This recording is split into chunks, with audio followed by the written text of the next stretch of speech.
Shalom, apa kabar Bapak Ibu, saudara sekalian?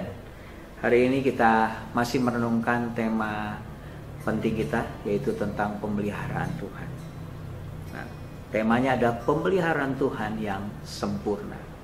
Tapi sebelumnya kita akan mengulang kembali 3 prinsip utama tentang pemeliharaan Tuhan. Yang pertama, Allah kita bukan hanya Allah pencipta, Dia Allah penebus, sekaligus Dia Allah pemelihara. Yang kedua, pemeliharaan Tuhan ini inisiatif datang dari Tuhan. Tuhan sendiri yang berinisiatif. Yang ketiga, pemeliharaan ini sifatnya adalah khusus, anugerah khusus bagi anaknya atau umat. Mari kita membaca firman Tuhan dalam Mazmur 139. Ayat 1 sampai dengan ayat yang sebentar.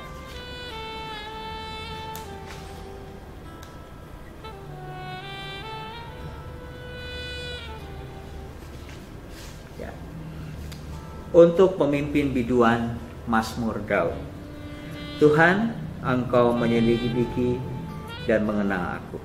Engkau mengetahui kalau aku duduk atau berdiri. Engkau mengerti pikiranku dari jauh. Engkau memeriksa aku kalau aku berjalan dan berbaring, segala jalanku Kau maklumi. Sebab sebelum lidahku mengeluarkan perkataan, sesungguhnya semuanya telah Kau ketahui, ya Tuhan. Dari belakang dan dari depan Kau mengurung aku, dan Kau menaruh tanganmu ke atasku. Terlalu ajaib bagiku pengetahuan itu, terlalu tinggi tidak sanggup aku mencapainya. Kemana aku dapat pergi? Menjauhi roh-Mu. Kemana aku dapat lari dari hadapan-Mu? Jika aku mendaki ke langit, Engkau di sana. Jika aku menaruh tempat tidurku di dunia orang mati, di situ pun Engkau. Jika aku terbang dengan sayap fajar dan membuat kediamanku di ujung laut, juga di sana tangan-Mu akan menuntun aku, dan tangan kanan-Mu memegang aku. Jika aku berkata, biarlah kegelapan saja melingkupi aku dan terang sekelilingku menjadi malam, maka kegelapan pun tidak menggelapkan bagimu, dan malam menjadi terang seperti siang, kegelapan sama seperti terang. Sebab Engkaulah yang membentuk buah pinggangku, menenun aku dalam kandungan ibuku. Aku bersyukur kepadamu oleh karena kejadianku dahsyat dan ajaib yang Kau buat. Dan jiwaku benar-benar menyadarinya. Tulang-tulangku tidak terlindung bagimu ketika aku dijadikan di tempat yang tersembunyi, dan aku direkam di bagian-bagian bumi yang paling bawah. Matamu melihat selagi aku bakal anak, dan dalam kitab-Mu semuanya tertulis hari-hari yang akan dibentuk sebelum ada satupun daripadanya. Dan bagiku betapa sulitnya pikiran-Mu, ya Allah, betapa besar jumlahnya. Jika aku mau menghitungnya, itu lebih banyak daripada pasir. Apabila aku berhenti, masih saja aku bersama-sama dengan Engkau. Hal yang pertama yang kita renungkan berdasarkan apa yang tadi kita baca dari Mazmur 139.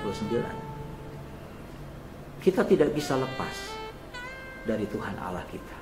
Kita tidak bisa lepas dari kasih Tuhan kita. Kita tidak bisa lepas. Dikatakan yang pertama, kita tidak bisa lepas dari Allah yang Maha Tahu. Ya, Dia tahu, bahkan bukan hanya sekedar tahu, Dia mengerti, bahkan Dia peduli terhadap kita. Yang kedua, dikatakan di situ dalam Mazmur 139, Dia Allah yang Maha Hadir. Disebutkan katanya ketika, kemanakah aku dapat pergi menjauhi roh-Mu Tuhan. Kemanapun kita pergi, Tuhan ada di sana. Kita tidak bisa lari dari hadapan Tuhan. Jika aku mendaki langit, Engkau di sana. Jika aku menaruh tempat tidur di dunia orang mati, di situ pun Engkau. Artinya apa? Dia Allah yang Maha Hadir. Kemanapun kita pergi, Dia hadir. Ya. Kita tidak bisa lepas juga dari Allah yang Maha Suci, Maha Kudus. Bahkan kita tidak bisa lepas juga dari Allah yang Maha Kasih.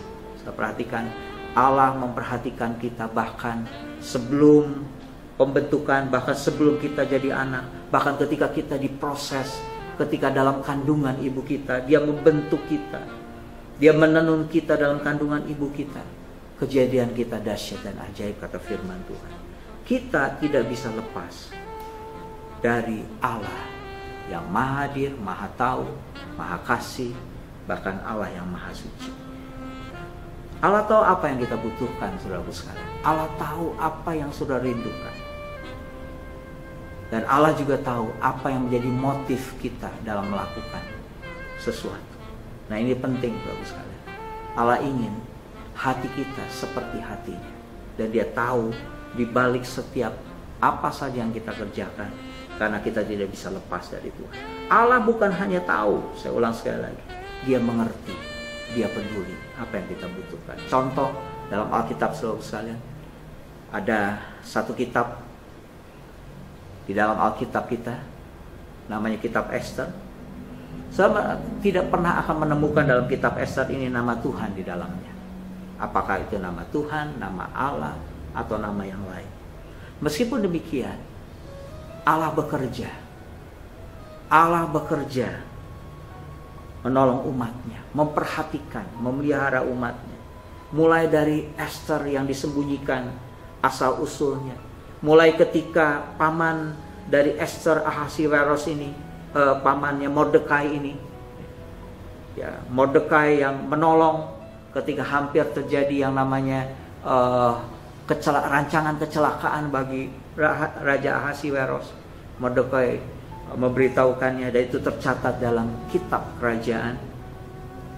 Dan tiba waktunya ketika musuh dari bangsa Israel, Haman, merancangkan hal yang jahat. Tiba waktunya, apa yang dilakukan oleh Mordekai diangkat kembali oleh Tuhan sampai raja tidak bisa tidur. Dan ketika Esther bersama-sama dengan bangsanya datang berpuasa menghadap raja, dan tahukah saudara, Tuhan bekerja di situ. Tuhan memelihara umatnya. Yang asalnya bangsa Israel akan dipermalukan oleh Haman, tapi Tuhan membalikkan semuanya. Musuh dipermalukan, bangsa Israel dipermuliakan oleh Tuhan. Itu bukti bahwa Allah kita adalah Allah yang memelihara kita, dan kita tidak bisa lepas dari Tuhan. Coba saudara renungkan masing-masing. Aspek apa di dalam kehidupan saudara yang selama ini saudara mengalami bagaimana Tuhan memelihara kita. Bahkan ketika saudara berpikir mungkin sudah jalan buntu, tapi Tuhan datang menolong kita, karena kita tidak bisa lepas dari Tuhan. Yang kedua, prinsip yang kedua yang kita renungkan pada hari ini adalah prinsip bahwa di dalam Tuhan kita hidup, di dalam Tuhan kita ada, di dalam Tuhan kita bergerak. Satu kali Paulus sedang berada di kota Athena. Paulus perlu menjelaskan kepada orang-orang sana tentang sebuah prinsip bahwa kita menyembah bukan Allah yang mati, bukan patung-patung yang ada, tapi prinsip bagaimana Tuhan ada, Tuhan hidup, dan Tuhan bergerak. Kita di dalam Tuhan dan Tuhan di dalam kita. Ada satu kesatuan, menjadi satu dengan Tuhan. Saudaraku sekalian, saudara perlu renungkan dua hal tentang sakramen orang percaya. Yang pertama adalah baptisan, yang kedua adalah perjamuan suci. Kalau saudara perhatikan, baik perjamuan maupun baptisan air, prinsipnya sama. Prinsipnya adalah kita di dalam Tuhan dan Tuhan di dalam kita. Jadi ketika kita bersatu hati dalam perjamuan suci, dalam tubuh dan darahnya, saat kita menikmati perjamuan suci itu, kita manunggal atau kita menjadi satu dengan Tuhan, dan Tuhan menjadi satu dengan kita. Hal yang sama soal baptisan air. Baik perjamuan suci dan baptisan air, sebagai inti yang pertama adalah kita merenungkan karya pengorbanan Yesus. Dan yang kedua, kita belajar tentang prinsip bagaimana kita menjadi satu dengan Tuhan.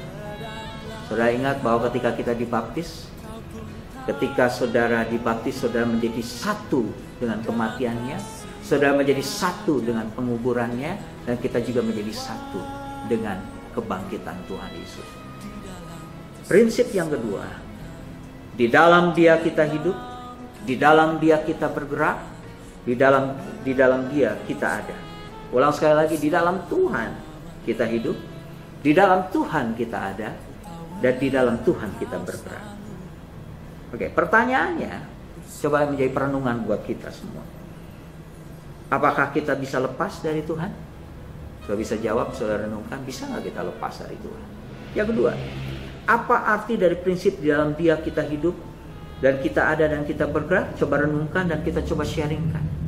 Saudara bisa hubungkan juga dengan baptisan air maupun dengan perjamuan kudus. Selanjutnya, mengapa disimpulkan bahwa penyertaan Tuhan atas kita sempurna? Apa artinya dari penyertaan Tuhan yang sempurna? Coba saudara renungkan, setelah itu bagikan dengan keluarga saudara, dengan komsel saudara, dengan teman saudara. Nah, coba kita renungkan kembali dua prinsip penting hari ini. Yang pertama apa? Kita tidak bisa lepas dari Tuhan. Coba kita ulangi sekali lagi. 1, 2, 3. Kita tidak bisa lepas dari Tuhan. Yang kedua, di dalam Dia kita hidup, di dalam Dia kita ada, di dalam Dia kita bergerak. Kita di dalam Tuhan dan Tuhan di dalam kita. Puji Tuhan. Mari kita berdoa kepada Tuhan untuk firman Tuhan yang kita renungkan hari ini. Bapa di surga, terima kasih. Tuhan menolong supaya kami selalu mempercayai bahwa Tuhan adalah Maha Tahu, Tuhan Maha Hadir, Tuhan Maha Kasih, Tuhan Maha Kudus. Kami tidak bisa lepas dari Tuhan. Dan Tuhan tolong kami juga supaya kami belajar Tuhan bahwa kami tidak pernah sendirian. Kami tidak bisa, bukan hanya tidak bisa lepas dari Tuhan, kami ada di dalam Tuhan. Kami bergerak di dalam Tuhan. Kami hidup di dalam Tuhan. Terima kasih Tuhan. Biar kami boleh menghayati kesatuan ini, menjadi satu dengan Tuhan. Terima kasih Tuhan. Dalam nama Tuhan Yesus. Amin.